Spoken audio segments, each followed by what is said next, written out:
The stock market is one of the greatest financial illusions ever built. 2026, we're expecting stock market to move higher. Stocks are bullish. The Dow is up now 200 points. It is the NASDAQ that is a ripper today. Not because it doesn't make people money, but because it convinces you that you're making more than you actually are. Here's what I mean. If you invested $10,000 into the S&P 500 in the year 2000, everyone loves to celebrate that by the end of 2025, that $10,000 would have grown to $50,000 to $60,000. And that sounds massive.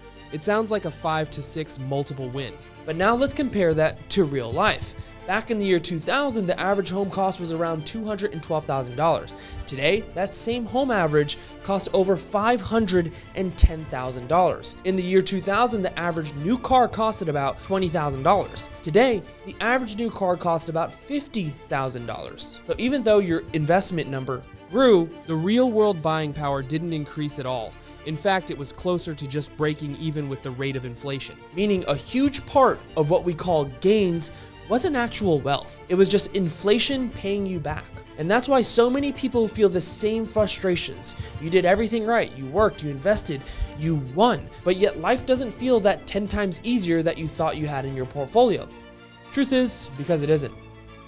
And in this video, I'm going to show you how the market didn't actually boom, but rather liquidity is the very thing that inflated it. A few mega companies are holding up about half of the stock market's gains. The Federal Reserve openly prioritizes inflation over deflation. Quantitative easing isn't growth, it's financial medication. And lastly, what the smartest investors do inside of this system. And by the end, you'll be able to see right through the illusion and know exactly what to do with your portfolio. A lot of people believe that stocks rose because the businesses became dramatically better.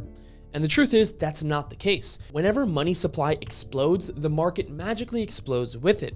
Prices didn't rise because value increased. Prices rose because the dollar got weaker. A huge portion of your portfolio gains is simply the system quietly compensating you for inflation.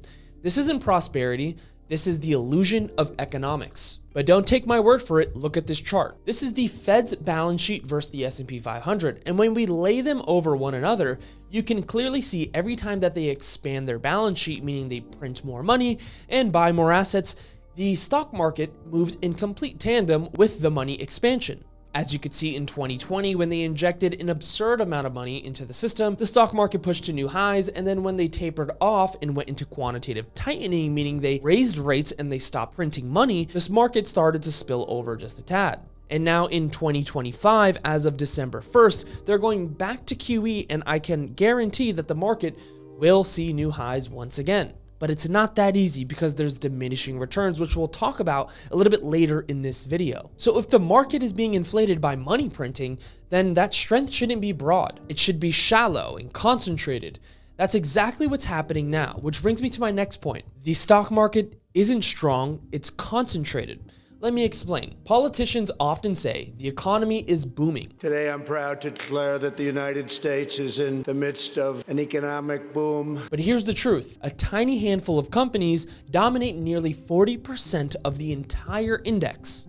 Nvidia accounting for roughly 7%, Microsoft at 6.3%, Apple at 6%, Alphabet at 5%, Amazon at 4%, Meta at 3%, Broadcom at 3%, Tesla at 2.3%, Berkshire at 1.8%, JP Morgan at 1.4%, and that brings us to a total of around 38 to 40%. That's not diversification, that's concentration. So what would the performance really be if these companies weren't propping up the overall entire market? Well, let's take a look at this chart versus the S&P Equal Weight Index. This is the performance from January 2024 to January 2025. The blue line is the S&P market cap weighted index, meaning larger companies make up more of the index. This has those companies that we spoke about acquainted for the growth inside of this graph. The orange line is the RSP, which includes the same constituents as the S&P 500, but each company is allocated a fixed 0.2% weight. As you can see, in 2024 alone, without those companies, you would have seen an 11% gain, and with those companies, you would have seen a 24% gain. Granted, that is if you invested at that time. But you can clearly see about a 13% difference between the weighted and the unweighted versions of the S&P index. So if you remove the giants, all of a sudden the magic disappears. Without the giants, the market isn't booming, it suddenly looks ordinary or a little bit fragile. This isn't broad strength, it's weakness disguised as strength. And if your entire financial system leans on a few giants, you can't afford to let them fail. So what do? Well, the first thing you do is don't let the system collapse. You must keep it alive no matter the cost, which leads us to the Federal Reserve and how they openly choose inflation over deflation in any instance. Do we remember this speech by Ben Bernanke? Deflation? Making sure it doesn't happen here. That was back in 2002. The Fed would rather hurt you with inflation than destroy the system with deflation. And I think the most important thing that the president can do is support the Fed chair and let the Fed chair do what needs to be done, even if it's a little bit painful. Inflation is painful, but deflation is catastrophic. This isn't theory.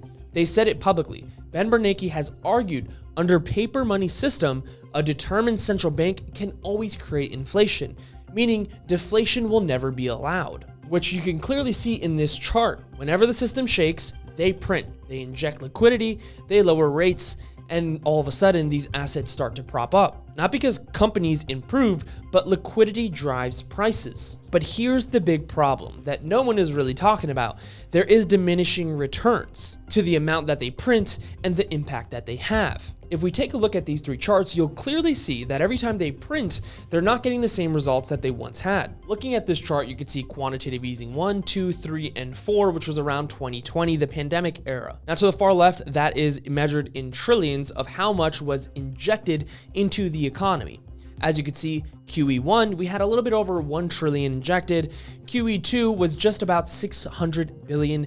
QE3 was around $2 trillion. And QE4 was unlike anything we've ever seen, about almost $7 trillion printed during that time. And when we look at the impact during these phases in terms of percentages increase on the S&P 500, you could see QE1, 2, 3, and of course 4, which was the pandemic, like I said. The first round being over $1 trillion, we saw a 50 to almost 60% move on the S&P 500. Then QE2 with only $600 billion printed, we saw an almost 30% move on the S&P 500. And then QE3 with almost $1 trillion injected into the market, we saw a little over 30% growth on the S&P 500. And then moving to the pandemic, which was 2020, where we printed nearly $7 trillion, we saw only a 60 to 70% move. So you mean to tell me QE1 with only $1.5 trillion injected, we saw a 50 to 60% move, and then in 2020, we injected about $7 trillion and saw only a 60 to 70% move. It's very clear that the more that they print and inject into markets, it's not having the same effects. It's taking far more capital to have about the same amount of moves. And you can take a look at this last chart. This is the market return per 1 trillion injected. As you can see, it is rapidly declining. And the scary part is moving into 2026, as of December 1st of 2025, we are going back into QE. So how much will they have to print in order to have these kind of effects? And every time you print, it is detrimental to the health of the dollar because QE isn't stimulus anymore. It's an addiction. So if markets aren't rising because of capitalism and they're not strong because of broad growth and they need medication to survive, let's call it what it is. The market isn't free, it's engineered. We were told the stock market was a reflection of capitalism, that it rewarded innovation, that it responds to business performances, that it tells the truth about how strong the economy really is. What really drives the economy is the market system, and it's the people like the Jeff Bezoses of the world. That used to be the reality, but not anymore. Today, the market doesn't react to earnings first. It reacts to the Federal Reserve. When the Federal Reserve hints that interest rates might be cut, the market rallies. And when the Federal Reserve announces quantitative easing, the market explodes even higher. When the Federal Reserve tightens liquidity or signals for higher rates, the market panics almost instantly. Not because companies suddenly became better or worse, but because policies changed. And that's the critical truth that most people miss. Let's go to Vance Ginn right now, the chief White House budget office economist under President Trump joins us right now. We really need the Fed to start tightening. It's more red on the screen throughout the world, by the way, and this is the second day of losses for U.S. stocks, and that was after 7 days of gains in the NASDAQ and 4 in the Dow, so a little bit of a down streak this week. In terms of quantitative tightening, it should actually now be quantitative easing. We're looking at gains across the board. The Dow up at just shy of 200 points. Price isn't always the truth anymore. Majority of the time, it's policy, and policy breeds emotion in investors. The stock market today is no longer a scorecard of true capitalism. It is the Federal Reserve's patient, and it is permanently attached to the life support of liquidity. So if this is the real system we're living in, if this is how the game is actually being played, then the question becomes, what do smart investors do? And how do you survive inside of a system like this? Well, I'll tell you, inside of a system like this, buy and hope forever isn't a strategy, it's dependency. The smart investors don't hope, they structure, they hedge, they position. And you can see it in how the wealthiest investors behave. The first thing, they think in purchasing power, not dollars. When we look at Ray Dalio, he didn't build the all-weather portfolio to win big. He built it to survive any regime, including inflation. Diversification doesn't cost you anything. Diversification reduces your risk without reducing your return. He focuses on commodities, inflation hedges, pricing power equities, all real assets, because rich investors don't brag about account balances. They care about what lifestyle does this sustain, not what the number is flashing on the screen. That's an entirely different game. Number two, they respect the concentration risk. Large institutions don't just swing a bunch of capital into the top 10 because they're carrying majority of the markets. They cap positions, diversify regionally, limit sector exposure, and plan for reversals. Just look at history. In 2008, the financial concentration crushed investors. In 2022, growth concentration crushed investors. Retail ignores concentration. Institutions never do. That's why institutions survive crashes, while retail gets wiped. And of course, the third thing is that they hedge their positions. Because most people hope that nothing bad happens. The best investors assume eventually it will. Look at Stanley Druckenmiller. Very aggressive when right, ruthless when wrong. I wasn't early with NVIDIA. I didn't even know how to spell it. I bought it. Then a month later, ChatGPT happened. I increased the position substantially. I've made so many mistakes in my investment career. One of them was I sold all my NVIDIA. It tripled in a year, and I thought the valuation was rich. And yes, I think NVIDIA is a wonderful company, and were the price to come down, we'd get involved again. Warren Buffett, people love to buy and hold, but they forget that he sits on hundreds of billions of dollars in cash. We have made a lot of money by not wanting to be fully invested at all times. Cash isn't dead. Cash is optionality, protection, buying power when others are bleeding. Hedging isn't fear. Hedging is respect that things can change and your position can soon be wrong as fast as it was right.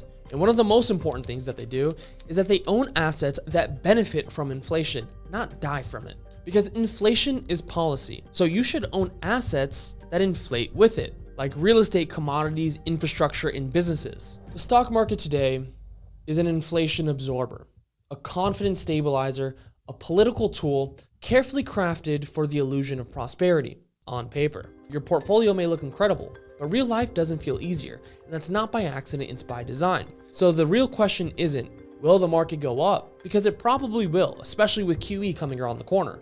The real question is, will your life improve at the same pace? Because while the number looks bigger, it's not buying you more. Most people aren't getting ahead, they're treading water. And the people who understand this all focus on having assets, because if you don't, your capital is just getting eroded. And one of the best things that I've done as an investor over the last several years is leverage quantitative trading software. My software runs in the background, taking thousands of trades annually, regardless of market conditions, which gives me a market neutral edge. Meaning if we push higher because of QE or we push lower because of quantitative tightening, it doesn't matter. My portfolio will still take thousands of trades on micro opportunities. And of course, the best part is I don't have to be available. I could be on vacation, I could be shooting this video or working on my business, and my portfolio will be more active than I can ever be. Thousands of investors are starting to understand that these tools are readily available to investors, giving them an edge, because back in the day, these tools were only readily available to institutions that would only allow accredited investors to leverage these kinds of software.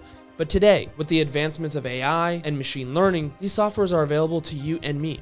If you're interested, check out how they did on the channel. These are the videos. Down below, you can hit the link and find out more. But regardless, thanks for watching.